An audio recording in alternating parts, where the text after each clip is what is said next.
Sziasztok, gyerekek! Itt az ideje pihenni és aludni.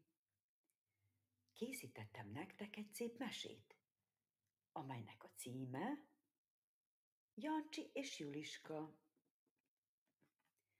Egyszer régen élt egy favága feleségével és 2 gyermekükkel, Jancsival és Juliskával. Szerényen éltek egy kis kunyhóban a sűrű erdő szélén. Kiskoruktól fogva megtanulták, hogy minden apróságra figyeljenek és szorgalmasan dolgozzanak. Amit a szüleiknek és a szomszédoknak segítve kerestek, gondosan félretették. Ezen a nyáron különleges céljuk volt. Új biciklit szerettek volna venni. Az álmukhoz már csak 10 000 forint hiányzott. A kunyhójuk mellett kiskertjük volt, ahol sokféle zöldségféle nőtt. Gyakran az erdőbe jártak friss gombáért, amiből az édesanyjuk készítette a legfinomabb gulyást. Egy nap apjuk megkérte Jancsit és Juliskát, hogy menjenek az erdőbe áfonyát szedni.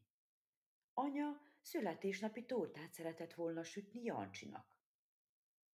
A gyerekek örömmel vállalták a feladatot, mert szerették a természetet és a kalandokat. Fogtak egy kis kosarat és elindultak. Hűséges kutyájuk Jackie vidáman futkározott utánuk. Ahogy az úton sétáltak és a bokrokat nézték, Juliska úgy hallotta, mintha valaki szólna. Megállt, és figyelmesen hallgatozott. Jack is megállt. Hegyezte a fülét, halkan morgott, majd ugatva előre szaladt.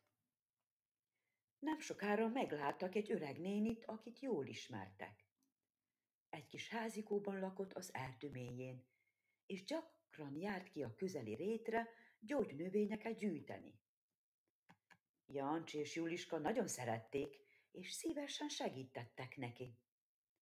Együtt készítettek teákat és szörpöket, s az erdei gyümölcsökből a legfinomabb lekvárokat. Amikor meglátták, futva mentek hozzá és megölelték. Segíthetünk, nagymama? Kérdezte Jancsi. Nem kell, drága gyermekeim, mosolygott az öregasszony. Már csak néhány kamillát kell leszednem, aztán hazamegyek. Ti pedig hová mentek? Áfonyát szedni, mondta Juliska. Anyu tortát készít Jancsi születésnapjára. Az öreg néni megmutatta nekik a domb mögötti rétet, ahol rengeteg áfonya nőtt. Menjetek azon az úton, ott biztosan találtok sokat.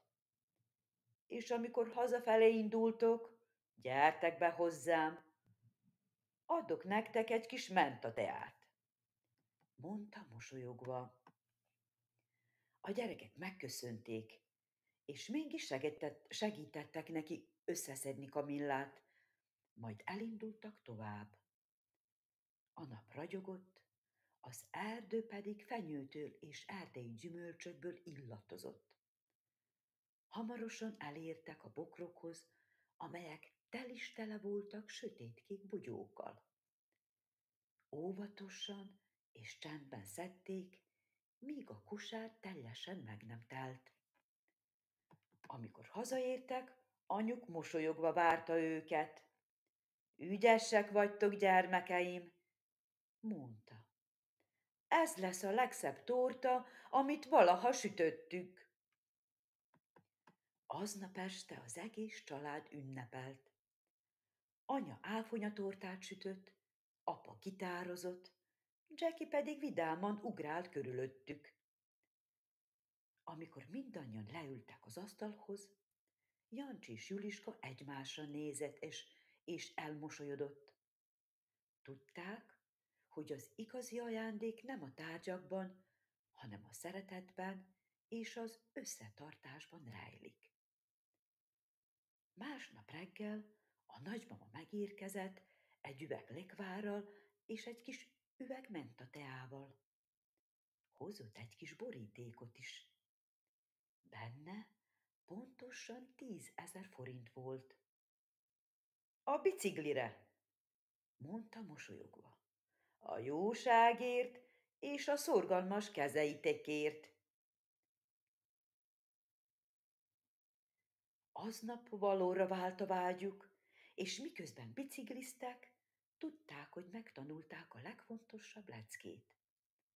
A jóság mindig visszatér ahhoz, aki önzetlenül adja. Itt a vége, fuss el véle.